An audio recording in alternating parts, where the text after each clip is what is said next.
Hello, great people, are you there? Have you heard Tinubu's message to the Obidients? It is no longer that they are going to labor in vain. No, things have changed. He is now the president, and there are several stunning court evidences that are coming up. Oh my God, you need to hear what he said. Time of laboring in vain has gone. If this court tribunal is allowed to continue to go like this, there is trouble. Oh. There are some kind of evidence that will come up. Even the judge will just pass judgment based on what evidence that were tendered. So, Tinubu has a message for the Obidients.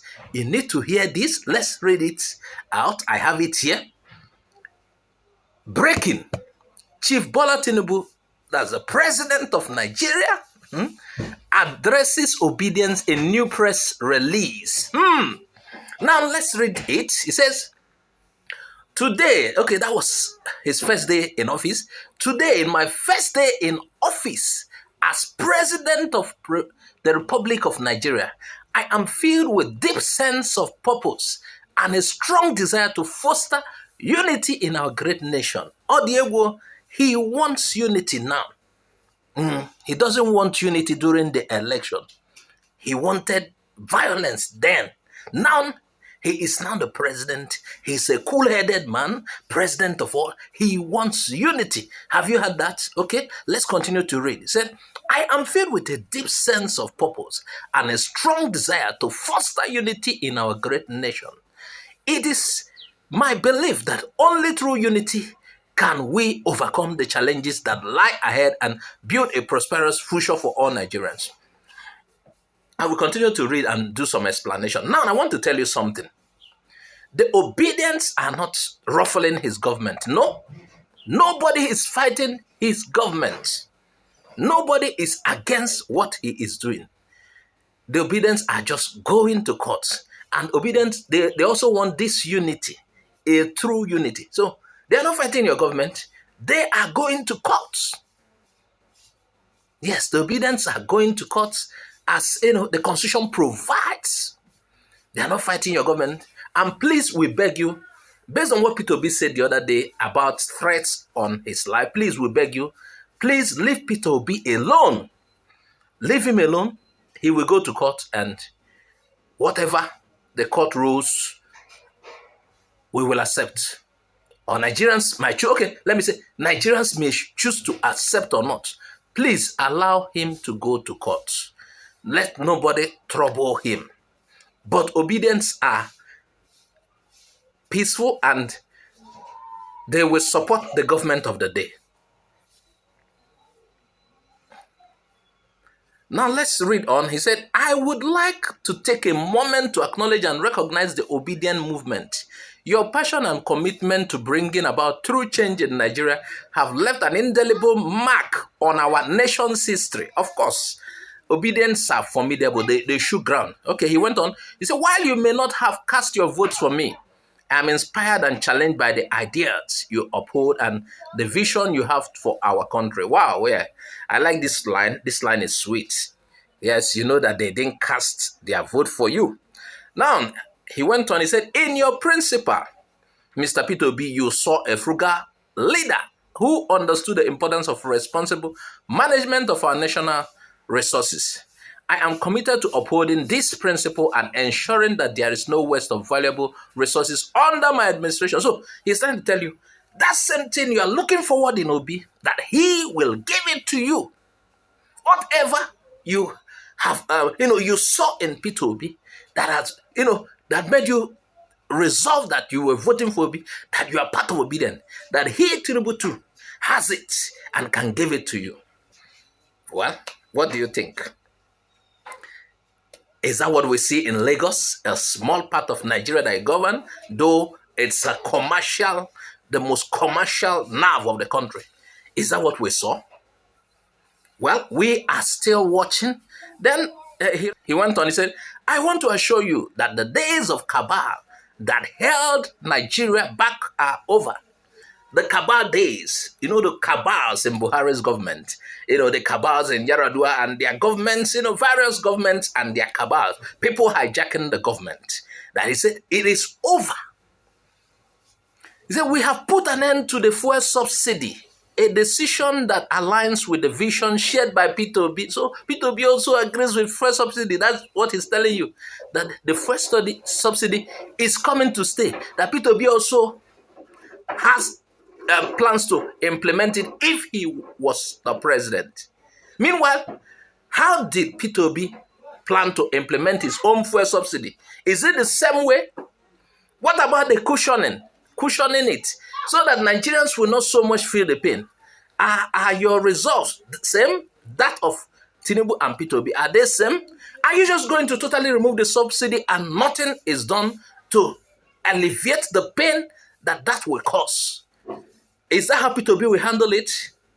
I am still watching. So he said, this move will enable us to allocate our resources more efficiently and invest in areas that will benefit all Nigerians.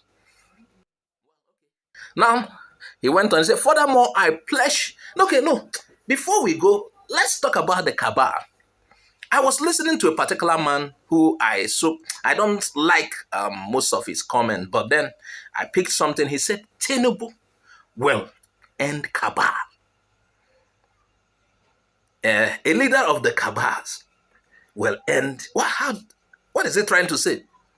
Now, the case of Tinubu's government, do you think there will be cabal in his government? This cabal of a thing running the government, people hijacking the government. Tinubu funded his election from beginning to the end. I don't think Tinubu borrowed from anybody. He has what it takes. Let's not talk about how he got the money, how he became rich or whatsoever, but he funded his election. He had the money. As far as the money is concerned, he is, oh my God, very, very buoyant. He funded this election. And, most the cases where we normally have cabals is where maybe your election is funded by certain people, and some of these people are also bad people. They will want to interfere with the running of your government because they have a stake in it. But this particular case, Tinubu was running everything. He had the money. Nobody funded his campaign. I don't think anybody funded his campaign. Or if there is anybody that funded his campaign, I want to learn. Please, I'm open to learning. Now, he said there will be no cabal. Do you think so? Cabals could be formed even among his staffs.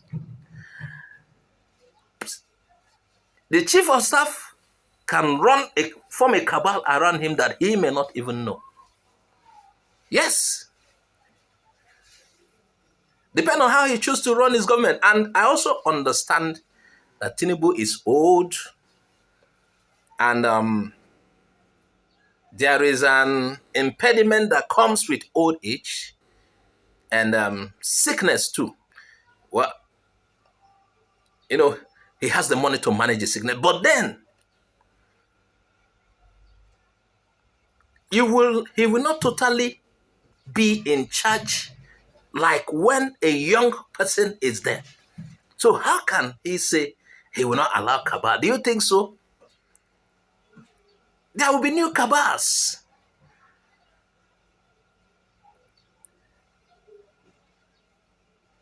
Certainly, cabals will be formed around him. Or what do you think?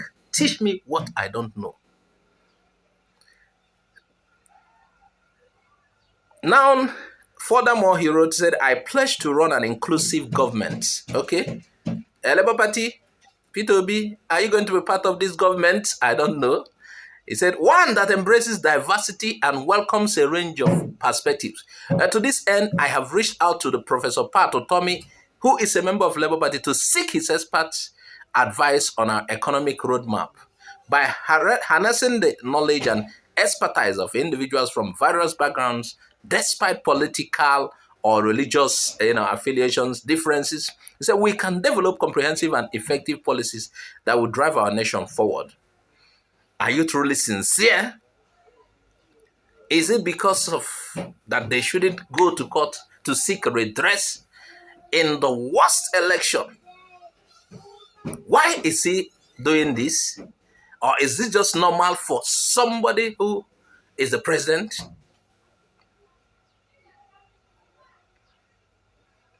Government of inclusiveness, we have always had that.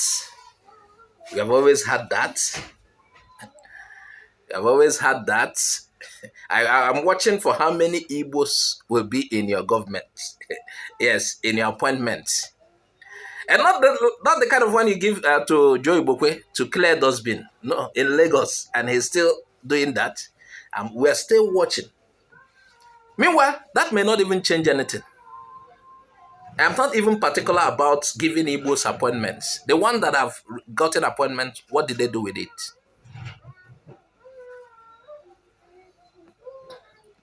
Now let's read further. He said, I am aware that there is a case pending in court. Oh, I know you are aware, very much aware, and you are attentive. Please allow the court to go as it's supposed to go. And he said, I want to assure you that my government will not interfere with the judicial process. Are you sure? Are you sure you will not meet at the back? Are you sure the DSS will not lock the courtroom a particular day that you know maybe a judgment is about to be given that may not favor your government? Are you sure you people are not going to lock up the place or intimidate judges from the side? Already P2B has raised an alarm about his life. So we don't understand how you will not interfere. How? Will you allow everything to go normal? No intimidations of persons involved? He said, justice shall prevail, and I will only continue to serve as your president when the court affirms the mandate bestowed upon me by the Nigerian people. Once that day comes, I extend a hand of fellowship to all my opponents, inviting them to join me in forming a government of national competence. Together, we can harness our collective abilities and work towards the betterment of our beloved nation. He said, finally, I want to address any concerns or fears or tribal divisions. While I am a Muslim, my wife is a Christian pastor. This is a testament to the harmony and respect for the diverse beliefs that I hold dear. I want to assure you that my government will be inclusive and will draw upon the minds from across faiths and tribal lines. We will work together united in our goal to build a stronger and more prosperous Nigeria. There is something I want you viewers to note. Yes. Most of these politicians, I've said this in my previous videos, most of them are not true. They are not after religions. They only use religion to do politics. Sincerely, they deep down in them, they are not after religion. And I will agree with you, Tinubu may not be after religion. Yes. Sincerely, I am telling you, for people who are saying, we will be Islamized, this and that. With Tinubu at the top, I don't think so. I had somebody say, let him first Islamize his family. He has not done that. Though I don't know whether his wife still goes to church. But then I want to tell you, in the area of religion, the influence, some people are saying there could be bad influence on Nigeria with the two of them at top. I don't think they will do anything. Most of these politicians you see, I'm not mentioning them. Most of them are Ogboni people. They are in occult. They only use religion at the face value. They use religion to hide certain things. Most of them are not Christian. They are not Muslims. They belong to occult. If you are saying he might hand us over to one court, I might be thinking in the same line with you, but that he will Islamize, do this, I don't think so. I have checked it properly. I don't think he's that kind of person. Unless somebody else, I don't know, takes over, but I don't think he's that kind of person. Then concerning tribal division, well, I still understand that they use these things to play politics. Most of these issues come up during campaigneering. And after that, they die down. Tinubu's problem with Igbos in Lagos is not because they are Igbos or he hates them. I think because they don't like to vote for him. And Igbos are not opposing Tinubu because he's Yoruba. No. Igbos oppose some Igbos too. Igbos look at you, what benefit will they get? How upright are you? This and that. Igbos also look at how you have favored them. That is how Igbos do. Igbos are not tribalistic. For those who think Igbos are not tribalistic. Igbos are the people who have lived like true Nigerians. But what do they get for that? They get punished. They get attacked. So, I don't think, let me not say Tinubu is a tribalist, and let me not say Igbos are against him also because he's a Yoruba. No. Did you hear what people say earlier? People said, if it was Osibanjo and Peter Obi in the same contest, that it will be hard. Igbos will not vote Orji Zokalo. They will not vote Obiano.